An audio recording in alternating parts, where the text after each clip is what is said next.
la transition a mis en route 3 ambassadeurs du Mali accrédités à Moscou, au Gabon et au Tchad. Le premier conseil de cabinet du nouveau gouvernement a eu lieu à la primature. Ils ont pour mission d'accélérer la construction du nouveau Malikoura. L'Angola, la Zambie et la RDC concluent un accord pour l'exploitation des minéraux.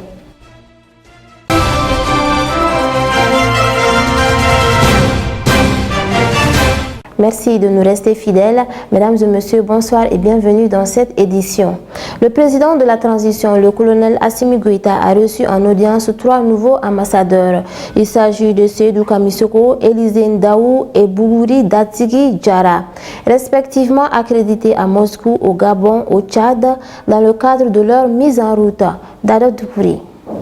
À leur sortie d'audience, les tout nouveaux diplomates ont exprimé leur sentiment de reconnaissance envers le chef de l'État qui a bien voulu leur confier cette mission de diplomatie dans le contexte actuel que connaît notre pays. Les instructions reçues de son Excellence le Président de la Transition s'articulent autour de la consolidation des accords et conventions existants entre la Fédération de Russie et notre pays. Toutefois, je dois m'y rendre dans les meilleurs délais. C'est aussi pour préparer la participation de notre pays au sommet Afrique-Russie qui se tiendra les semaines à venir en Russie, a déclaré M. Seydou Kamisoko. Il n'est pas sans savoir que la Fédération de Russie est le principal partenaire stratégique du Mali. Donc, ma mission consiste essentiellement à raffermir la coopération entre nos deux pays. M.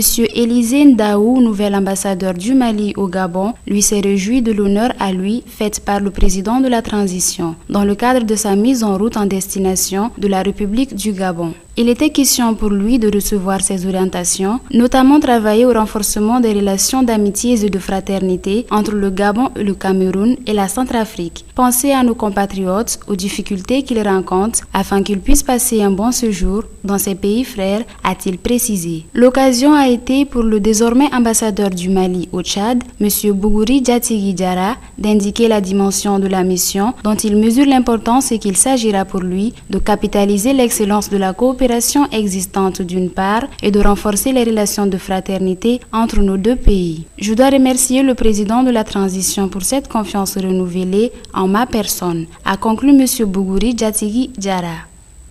Le premier conseil de cabinet du nouveau gouvernement s'est tenu à la primature ce mardi. Après les félicitations d'usage, le premier ministre chef du gouvernement, Dr Shogel Kokalamaïga, a invité les nouveaux et anciens ministres à mériter la mesure de la confiance placée en eux, le sens et la portée des attentes du président de la transition et surtout l'espoir de toute la population. Abdou Ouattara.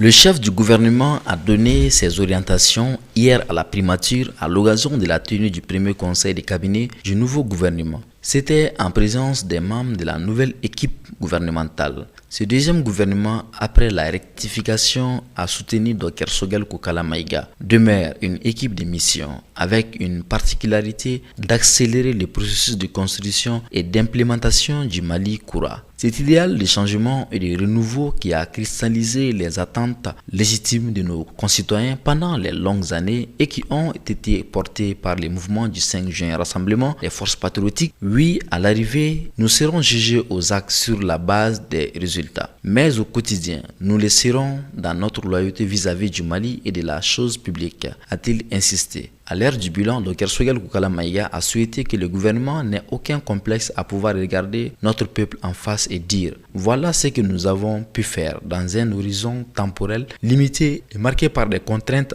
endogènes et exogènes telles que l'insécurité généralisée, les effets post-Covid-19, les sanctions illégales et illégitimes de la CEDEAO et de l'UEMOA, l'hostilité inégalée envers notre pays de certains partenaires historiques, la non-acceptation des faits ou la controverse créée par certains composants de la nation, de l'esprit du M5 RFP et du sens profond du changement du 18 août 2020, les conséquences inattendues de la crise russo-ukrainienne. Dans cet exercice de réduction des comptes, il ne devrait y avoir de place pour aucun faux fuyant de la part des gouvernants, ni pour aucun jugement subjectif de la part des gouvernés susceptibles d'altérer leur verdict. Afin d'arriver à bon port pour l'atteinte des objectifs fixés, le chef du gouvernement a soutenu que les ministres ont le devoir de constituer une seule équipe, surtout de constituer un bloc monolithique dont la solidité ne doit rien envier à celle d'un roc. Nous devons nous montrer exemplaires en tout temps et tout lieu vis-à-vis du bien public et du service public. Nous devons être habités en permanence par la recherche obstinée de l'intérêt général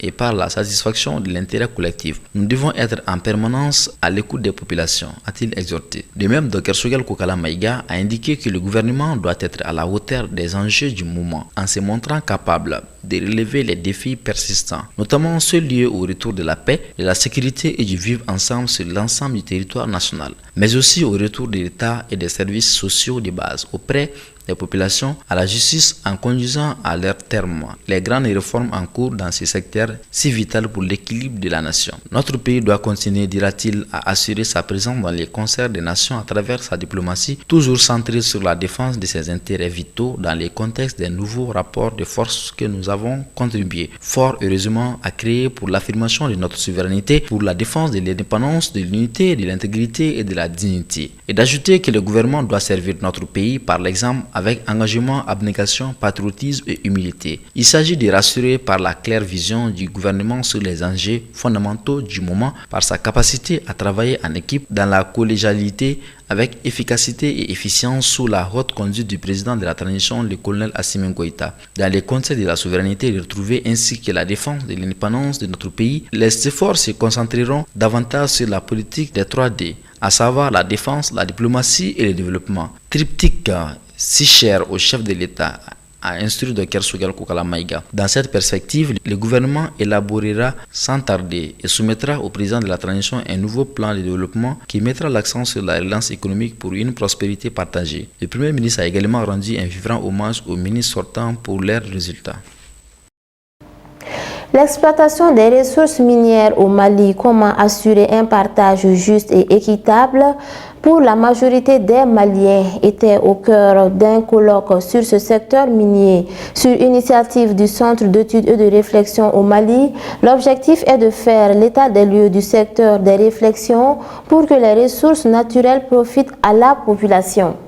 Pour la vice-présidente du Centre d'études et de réflexion au Mali, Assetou Founé Samake, cette rencontre a pour objectif de faire l'état des lieux du secteur, des propositions pertinentes pour que chaque acteur soit gagnant dans l'exploitation des ressources minières au Mali. Soussou d'emblée estimera que c'est une occasion pour les acteurs miniers de débattre de manière constructive sur les défis qui se posent sur la gestion des ressources minières au Mali, sur les plans socio-économiques, environnementaux et politiques et améliorer le partenariat gagnant-gagnant. Ces richesses qui sont des opportunités pour le Mali l'obligent à faire face aux défis importants dont notamment disposer de l'arsenal juridique, technologique et des compétences requises pour une gestion efficace et à long terme de l'ensemble de ces richesses. Trouver les mécanismes appropriés pour que la population, en particulier celles vivant à proximité des sites d'exploitation, puissent bénéficier des retombées de ces ressources minières et préserver l'environnement, a indiqué le secrétaire général du ministère des Mines. Le président de la Chambre des Mines du Mali, Abdoulaye Poulin, a fait savoir que sa conviction profonde est que le chemin qui amène vers un Mali émergent et prospère passe infailliblement par une exploitation minière efficiente, juste et équitable. À cet effet, la Chambre des mines du Mali, a-t-il dit, a pour vocation de servir de catalyseur entre d'une part les intérêts de l'État et d'autre part ceux des investisseurs privés. D'ores et déjà, sa structure a adressé aux plus hautes autorités un mémorandum détaillé de propositions pour la bonne marche du secteur minier. Toutefois, il regrette que malgré tout, plusieurs rapports sur le secteur de l'or au Mali font ressortir que les retombées de l'exploitation minière sont en décade de ce qu'elles pourraient être sans compter les plaintes multiples des communautés. Cependant, TJ Fane reste optimiste pour que l'or brille pour le Mali. Il suggère l'implication des plus hautes autorités à tous les niveaux, un suivi rigoureux du code minier par l'État, une gestion judicieuse des revenus tirés des mines. Il invite les autorités à valoriser le contenu local et appuyer la commune rurale de Sadiola à mieux organiser leur paillage à travers la mise en place de comptoirs d'achat. Ce mardi 4 juillet 2023 s'est tenue la cérémonie d'ouverture de l'atelier pour l'évaluation d'un plan d'action national 2018-2022 et l'élaboration du plan d'action national 2023-2027 dans le cadre de la lutte contre la traite des personnes et des pratiques assimilées. Placée sous la présidence du ministre de la Justice et des Droits de l'Homme, garde des Sceaux, la cérémonie s'est déroulée en présence de l'ambassadeur du Royaume des Pays-Bas au Mali, le représentant de l'Organisation internationale pour la migration au Mali, le représentant de l'Office des Nations Unies contre la drogue et le crime au Mali et bien d'autres. Cette session de 3 jours est organisée par le ministre de la Justice et des Droits de l'Homme, en partenariat avec l'Organisation internationale pour les migrations, l'Office des Nations Unies contre la drogue et les crimes, avec l'appui financier du Royaume des Pays-Bas au Mali. La cérémonie d'ouverture était présidée par le ministre de tutelle, Mahamadou Kassogué, en présence des représentants des partenaires. Le ministre de la Justice et des Droits de l'Homme a déclaré que les conflits armés et le terrorisme qui gangrènent beaucoup de pays de la zone sahélo-saharienne facilitent le développement et l'établissement des réseaux criminels nationaux et transnationaux qui profitent de l'état de pauvreté des populations pour entraîner les victimes dans les situations d'exploitation. Conscient des enjeux liés à ces phénomènes, le gouvernement a signé la plupart des instruments juridiques sous-régionaux, régionaux et internationaux, notamment la Convention des Nations Unies contre la criminalité transnationale organisée, a rappelé Mahamadou Kassogué. Cette session est le lieu de tirer les leçons du plan d'action national 2018-2022 dont le terme est échu. Il s'agira donc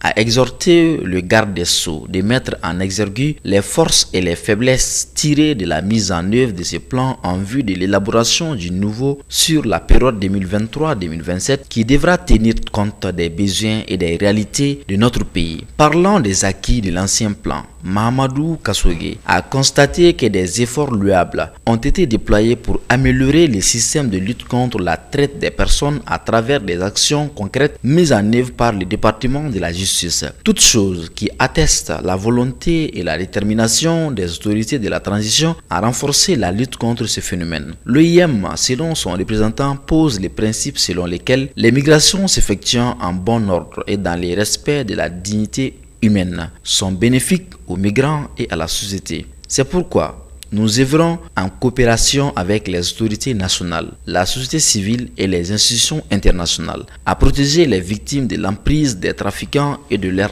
apporter la protection et la prise en charge adéquate, a expliqué Olivier Grosjean. Il ajoutera que c'est dans cette optique que l'OIM, l'ONUDC, avec le soutien des Pays-Bas, travaille en collaboration avec le Comité national de coordination de lutte contre la traite des personnes et des pratiques assimilées. Le fruit de cette collaboration est l'élaboration des nouveaux plans d'action national de lutte contre la traite des personnes et des pratiques assimilées pour la période 2023-2027. L'ambassadeur des Pays-Bas au Mali a souligné que cette dynamique de partenariat constructive évoqué permet d'obtenir de nombreux résultats. Martial Germain a relevé que ces dernières années, beaucoup de victimes de la traite des êtres humains ont été libérées, de même que des personnes ont été arrêtées pour traite des êtres humains et pratiques connexes. Par ailleurs, le département d'État américain a transmis officiellement le mois dernier le rapport 2023 sur la lutte de la traite des personnes, classant notre pays parmi les États ayant accompli un progrès significatif. Le Mali a émis un emprunt obligatoire de 100 milliards de francs CFA sur le marché financier de l'UEMOA, l'Union monétaire ouest-africaine. Ce montant sera mobilisé au taux de 6,50% sur une durée de 7 ans avec 3 ans de différé. Abdou Ouattara. L'État du Mali recherche actuellement 100 milliards de francs CFA sur le marché financier de l'Union monétaire ouest-africaine à travers un emprunt obligatoire par appel public à l'épargne. État du Mali 6,50% 2023-2030. Ce montant sera mobilisé au taux de 6,50% sur une échéance de 7 ans avec 3 ans de différé. La date de jouissance est fixée au 21 juillet 2023 et le prix d'émission sera de 10 000 francs CFA par obligation, payable en une seule fois à la date de souscription. Les investisseurs potentiels, en l'occurrence les personnes physiques et morales, y compris les banques et les compagnies d'assurance, peuvent souscrire à cette opération du 3 au 14 janvier 2023 inclus. L'émission a pour objet la mobilisation des ressources en vue d'assurer le financement d'infrastructures de développement prévues au budget 2023 de l'État du Mali, précise le ministère de l'Économie et des Finances. Il ajoute que la présente émission bénéficie de la garantie souveraine de l'État du Mali et que les emprunts sont sécurisés par un compte d'amortissement compte séquestre qui sera ouvert au nom du Trésor public du Mali dans les livres de la Banque centrale des États de l'Afrique de l'Ouest. Selon l'Hôtel des Finances, ce compte sera approvisionné avec des ressources fiscales et non fiscales nécessaires au paiement des échéances. À chaque échéance, la BCEAO débitera les comptes séquestres du montant de l'échéance pour mettre les fonds à la disposition du dépositaire central, banque de règlement, qui procède au règlement des différents détenteurs des titres à travers les sociétés de gestion et d'intermédiation, explique le département. L'arrangeur et le chef de file de l'opposition est la société de gestion et d'intermédiation.